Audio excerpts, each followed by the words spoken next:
tournaments are a nightmare. They are basically a detriment to the progression of our players. The EPL, when you really look at it, is a collection of the most talented European and South American talent playing up against a bunch of pasty white boys and who can't run with them. The English have been screwing up my country for the last 30 fucking years. Soccer is an industry in the United States. It is an industry in our country more so than anywhere else. If you are lacking the talent and or the skill set to do what is required in the game, go do something else. All right, welcome back in. I'm Eric Wynalda. This is Unleashed. As you can see, in the coming weeks, I'm going to have my own cup that says Unleashed on it, not this little cheapy cup with some really bad coffee in it. Sorry, guys. The coffee's really not that bad, but it's just, I drink a lot of coffee. But this show's going in the right direction, which means we're going to have our own cups, which is really cool. Doesn't that seem big time to you? Okay, maybe it doesn't.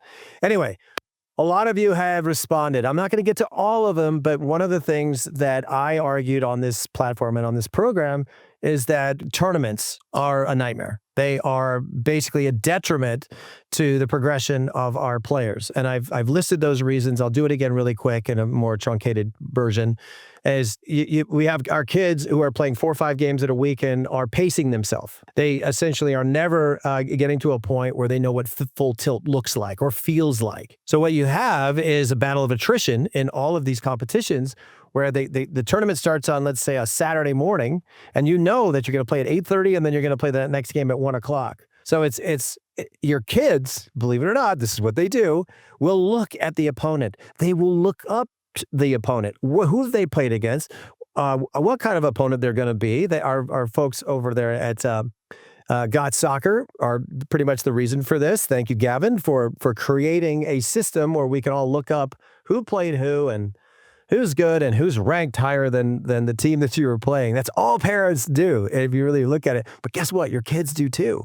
And here's what happens. In those games, on that 8:30 game, they don't try. They don't try. They know that this is a marathon. They know that they've got to get to Sunday without getting kicked or hurt or maybe managing their minutes. Some of them are dumber than others. So just like I was, I didn't want to get taken out. And then when I got to Sunday afternoon in a final, my hamstrings felt like 2 rubber bands that were about ready to pop. And that's not healthy either. But the truth is tournaments, they have their function. They truly do. And I just lived it this past weekend with my daughter, who made it all the way to California, played in a 4-game tournament, which is so much better than what it used to be, by the way. And I want to commend those folks at the Icebreaker tournament. There's your plug. Yeah, a phenomenal tournament. The kids loved it. We're talking about 8 and 9-year-old girls, right? It's an unbelievable bonding moment for the team. They're only playing 7-a-side, right? So the fields are smaller. The kids are a little bit more resilient, let's face it. They're still made of rubber. They just have elasticity. We do not. As you get older, if you still play in the game and you're in your 40s or 50s, you know exactly what I'm talking about. Just a matter of time until that Achilles blows. Don't let it happen. But the 9-year-olds, they love this stuff. They do. And you have free subbing. You can actually say, how you feeling? I'm really tired, coach. And this is a 9-year-old little girl. And she's like, okay, come out. Okay, get a rest, get some water, and we'll get you back in the game. There's nothing wrong with that. What I have a problem with is when the games get the 14, 15, 16-year-old and they start to mandate that you can't sub or there's limitations to your subbing because you're getting some sort of advantage or the opposition. Man, we really need to be more lenient here. We really do. And we need to really take a hard look at these rules and say, and if this is about development, if this is about protecting the interests of our kids and their ability to develop into good players, but their health, we gotta be smarter about that. We really, really do. Because at the end of the day, we have a final, right? Which is the 2 best teams who have earned their chance to play in a final, and nobody can play anymore. It's like the body's just saying, no, the lactic acid is building up. You can't be the same player. And it would be in our thought process, right? To say, well, this is the 2 best teams. If I'm a scout, I'm going to go watch that. I've done it. I've gone to the final. It is a waste of time when the kids get older. It is a complete waste of time. That is not the player that is showcasing himself. And lying to these parents and saying to play in this tournament and to be in the final is a big deal because people are going to come watch. I got news for you. They left on fucking Saturday morning. They watched the first game and they said, I've seen enough. I'm out of here. I don't need to stick around and watch this battle of attrition because they're smart. That's what scouts do. I'm one of them.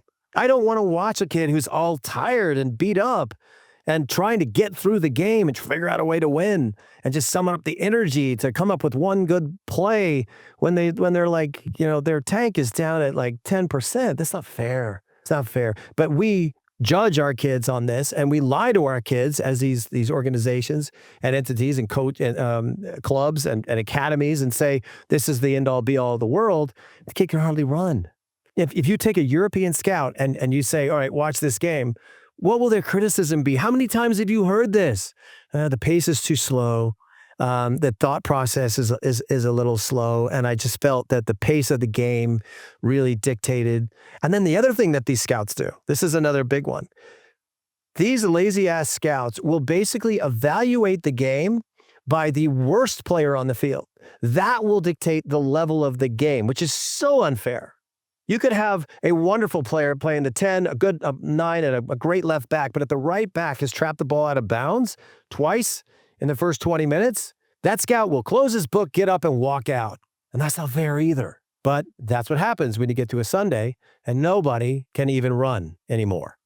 All right, man, I was a little bit hesitant to do this one because it's going to be very difficult for me to not come off as a total prick. But if you miss the game and you are, let's just say, a Greg Berhalter hater, there's a lot of you guys out there. I am not a Greg Berhalter hater. I just want to make that very clear.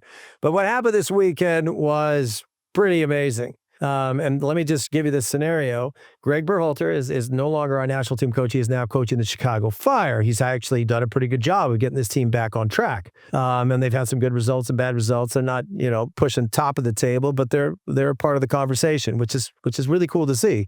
As a former Chicago Fire player, happy to see my former club doing well. Happy to see Greg Berhalter doing a pretty damn good job. However, they had to play against Nashville. Now, for those of you who are unaware, B.J. Callahan is the head coach as of last year of Nashville. So they did a really good job of just pretending to be friendly about it, and this can happen sometimes. I mean, we've seen it all the time in other sports. You've been an assistant for somebody else. I mean, the origin of this league in Major League Soccer, the first 2 years, it was all about Bruce Arena, who won with DC United. His assistant coach was Bob Bradley, who went to the Chicago Fire and ended up winning the Open Cup and the league against DC United. Therefore, there was the conversation. Is the assistant coach better than the head coach? Okay, you know where I'm going with this. If you didn't see the scoreline, and I'm the first one to tell you this, I almost apologize, but the game started 1-0 Nashville, 2-0, 3, 4, 5, halftime 5-0. I don't know what the speech was like at halftime for those Fire Boys, but it didn't get better. 6-0. 7-0. Sturridge had 3. He started the whole thing off with a penalty kick. Palacios is in there. And Hadi Mukhtar had one hell of a game. Holy cow. 7-0. We haven't seen anything like this in virtually forever. B.J. Callahan, having the class that he has, basically said, you know what? It's kind of like being ahead in the NBA game with 30 points ahead. Let's get the other guys on the field. Give them some time. And obviously there was a couple of goals that were scored. So 7-2 is your final scoreline. 7-2 is your final scoreline there. The Apprentice playing against his former boss. If I'm being totally honest, B.J. Callahan, let's just say it out loud. When he was asked to be the interim coach for the U.S. national team, a lot of us would argue that that's the best we've ever seen these guys play. I don't know what he's doing. I don't know what he's saying. I've had him on my program on SiriusXM a bunch of times outside of being a big reggae fan. Didn't see that coming. I guess he's a big reggae guy. He grew up in that area, and then, now he's in Nashville. I mean, reggae in Nashville, I don't know how that works, but it's working. 7-0 turns into 7-2. B.J. Callahan is one hell of a coach. Not judging him just on this game, just at how this works sometimes. Sometimes the assistant sits back and learns. He's not learning from the guy that he's coaching with. He's learning not what to do. He's learning what not to do. Okay, that's how this works, and that's what needs to be understood here. BJ Callahan ended up, figuring out Nashville. Had a kind of a tumultuous start last year, but that team is certainly figuring it out. They've got some great players. They got an unbelievable fan base, and they really took it to Chicago. Now, am I suggesting that this is, the end for Greg Berhalter? Absolutely not. I still think he is a great coach. I do think he has great ideas. I think sometimes he gets a little bit wrapped up in the process. They love to say that word. It's a process. It's a process. Over-processed anything, that doesn't taste good to me. But I will say this. I think that BJ Callahan is a real story here. And his class, the way he handled it, the way he was able to get to that finish line, and they were still able to shake hands and make their way off the field. I'm sure a lot of people are asking a lot of questions. Will the real BJ Callahan stand up? I think he already has. We just need to pay more attention. All right, there you are. Here I am. It is a Monday, and this has been a lot of fun responding or getting all of your messages to Unleashed. I really do appreciate it. If you haven't figured it out already, this is Unleashed. I am Eric Wynalda, and it is a new week to talk about stuff. Unfortunately, we're going to have to revisit last week because I think I hit a nerve with a lot of you folks in regard to youth soccer, the winning, creativity, a lot of those buzzwords that we like to hear. Development, it seems to be a very misunderstood concept, especially in our country. So a couple of you have chimed in. Let me get to it right away. First one is Del Boy.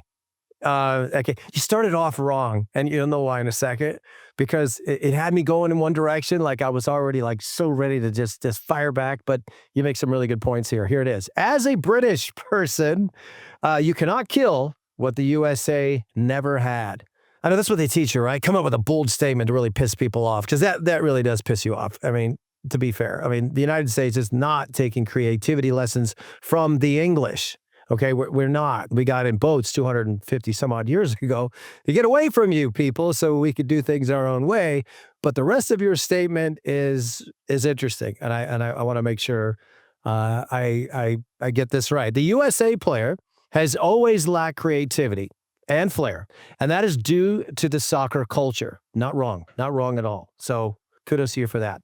Flair players always come from the lower classes in other countries. I don't know what that means. Why didn't you just say your country? You could have said, we had to be condescending about it. Come on, you're doing so well and so bad at the same time. The lower classes in other countries, because they play a lot of street football as kids. Totally agree with that. Luka Modric, look it up. Great story. Ronaldinho, anybody that came from Brazil, they didn't even have a ball. They just tied a bunch of socks together, and that's how they originally started to figure out their skills. His point is that this develops their technique, control, and improvisation and their skills early, making them creative players due to this environment. The environment doesn't exist in the United States because soccer is a rich kid sport played in the suburbs. Man, you were like, you pissed me off, and then the more you kept talking, the more you were making sense. It's like talking to my wife. That's really what the conversation went right there. But you're not wrong. You're not wrong about in the realities of environments. Environments truly do dictate whether the player can become talented in the sense that they're special, right? And I would argue, and I've argued this previously on this show, that soccer is the ultimate form of expression. And it has to be done in your own way. It cannot be fabricated. It can not be manufactured just through training or a certain methodology. There still has to be that freedom of the player being able to express themselves their way. And is it going to work out? Is it going to get better? If you're constantly opening up your body and trying to pass the ball, and you never pass the ball with your left foot, you always go with the outside of your right, and you continually give the ball away, that's a problem. That's obviously a problem. Your technique isn't wrong. You just haven't gotten really good enough at it to do it all the time without pissing off your coaches. I'm speaking out of experience there. I had a lot of coaches that wanted me to pass the ball with my left foot. And my point is I'm going to shoot with my left foot if it's the last case scenario. Outside of that, this leg's for standing on.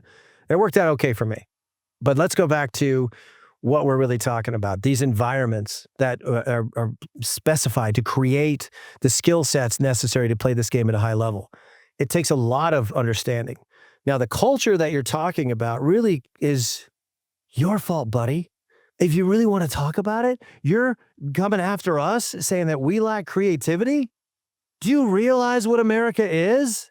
It's a bunch of English coaches who have come over here to teach us soccer because they can't make it on the island. So don't come at me with that, okay? Please. That doesn't make any sense. You're wrong and you're right at the same time, and we're not arguing. We're not. We're having a conversation, and I hope you understand that. You made a compelling point. I hope that you understand that my point is also valid, that the English have been screwing up my country for the last 30 fucking years. So have at that before you go at us about our creativity. I've also argued that the moment of discovery in the United States is also the moment of the destruction of the soul of the player. That's lack of knowledge. That's the inability to let things happen. That's the pressure that you're talking about, a rich kid sport. These people have paid for you to provide a service as a coach. I've done it. I've been that coach who've had parents come up to me and said, your practices seem so simple. I mean, you only had like 5 cones and, like 4 balls, and I don't even know what we worked on. You should see so-and-so's practice. It looks like a circus. They've got all these things. I mean, of course they do. That's because you're a dummy, America, and you're impressed by the circus, and your real knowledge is something that you just kind of sometimes miss it when it's happening right in front of you. There should be an appreciation for the simplicity, but we like to prove that we know what we're doing through PowerPoint presentations and practices that look like an obstacle course, more so than a soccer field. Again, where did that shit come from? Just saying, we didn't think of that. We had a bunch of parents who thought that they should read a book or something, and then they tried to emulate what somebody else has done. I mean, look at all the people that try to be Pep. How's that working for you? It's not that great. You have to have people who can juggle knives and flamethrowers in order to be able to do what he's able to do. And there's only about, a select few players on the planet that can implement what he's trying to do, because that's hard. That's hard. It's a very, very high level, and you have to be extremely talented. It's not always about, juggling the chainsaw. All right. So I think we both made our points here. What was your name again? Delboy0. As a British person, I have to come back at you and say, look, you are part of the problem in our country.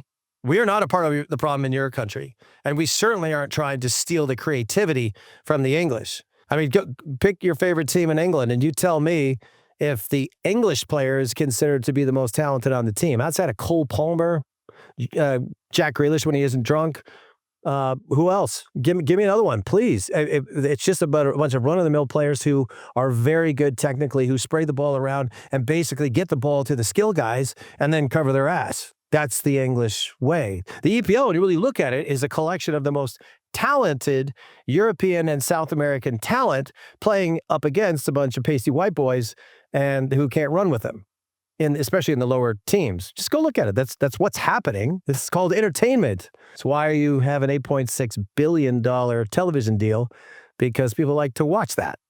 So do I, by the way. But if we're going back to development and we're going back to creativity, please, England, don't lecture us. You can't even get breakfast right. All right, another great response. This one might get a little bit heated. This one comes from Matthew Barnishin, 4806. Or is it Barn is Hin Shin? I don't know. Matthew, let me try and do my best here. All right, this is your comment. Try to develop individual skill with youth teams, and parents will take their kids somewhere else because they want to win. Developing skills at the young ages is not the way to win at the young ages. All right. Okay, there's a lot to unpack there. Let me help you out. What we're kind of arguing in this developmental stage, this developmental skills, technique, all of those things that we feel are necessary for our kids to be playing at a high level.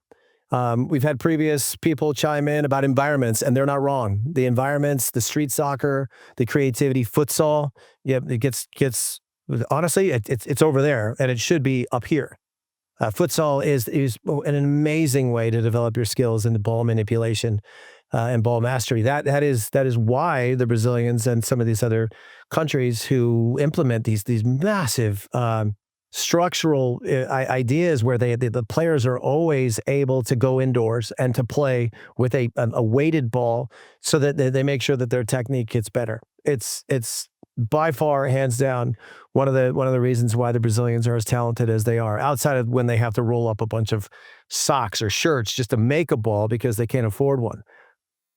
Those are the economical challenges that they might have when we start making references to the rich kids in America who are paying for the service to play this game, and a coach who feels that he needs to include himself in the process because he's being paid by these people to be a coach, and he better come up with something creative to say to make sure that he gives the image of that he's doing the job that he's being paid to do. And sometimes the information that comes out of his mouth isn't good. And that's just lack of knowledge and or just succumbing to the pressure of being the leader or the one responsible for the development of the players. And sometimes way too many times, they focus on the negative. And going back to futsal, the only reason why the United States hasn't really embraced futsal, to be totally honest, with no filter, because nobody's fucking figured out how to make money off it yet. That's it. Soccer is an industry in the United States.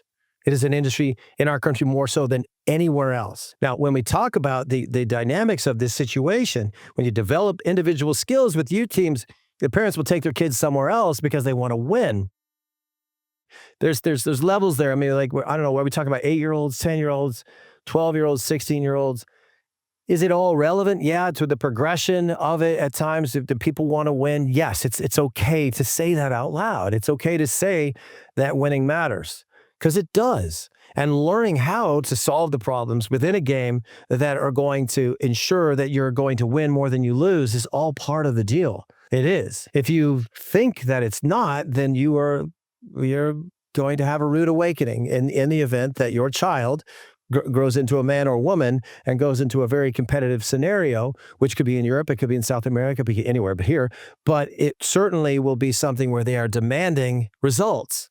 And you have to develop the skill set to understand how to get results through the development of the player and the skill set and all of the methodologies that exist within your weekly plan. And it doesn't happen very often. If you really pay attention to what's happening in the United States, a lot of these coaches are just doing sessions out of a book that when they're not even applicable to the game.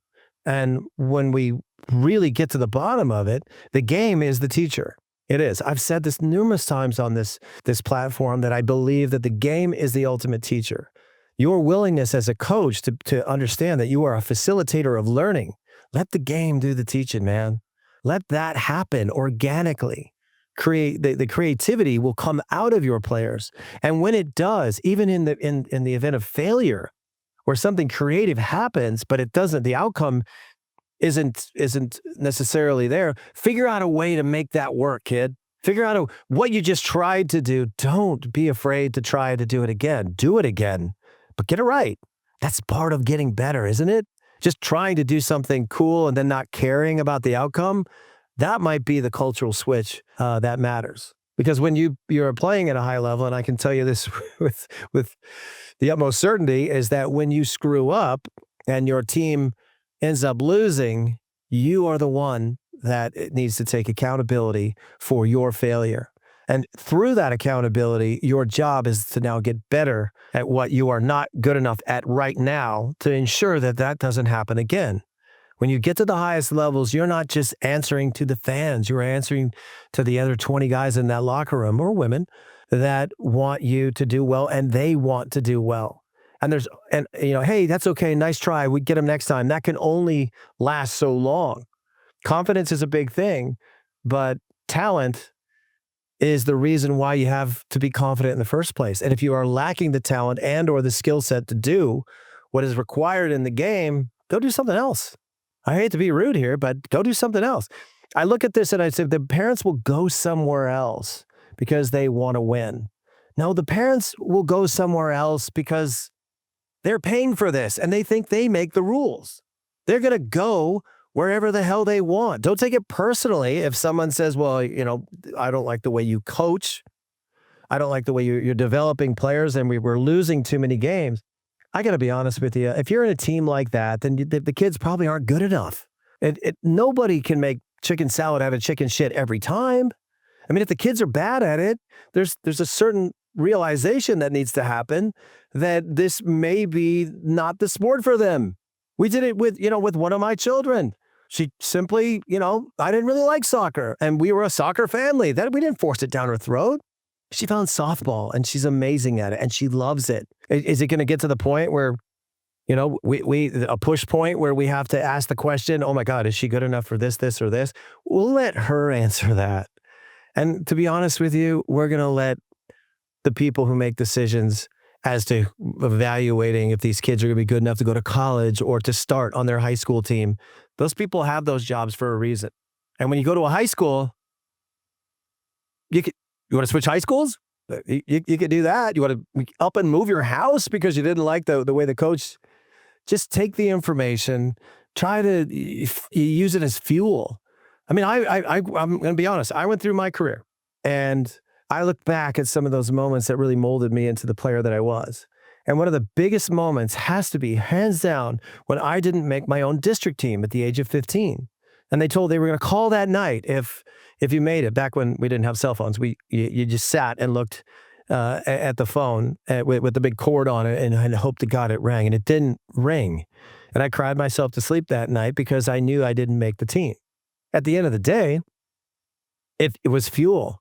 I thought, did I think they made a mistake? Yeah, but I didn't stop playing the game at a high level or with a high intensity because somebody told me I wasn't good enough. That's never going to be the case. And if these parents want to take their kids somewhere else, fine.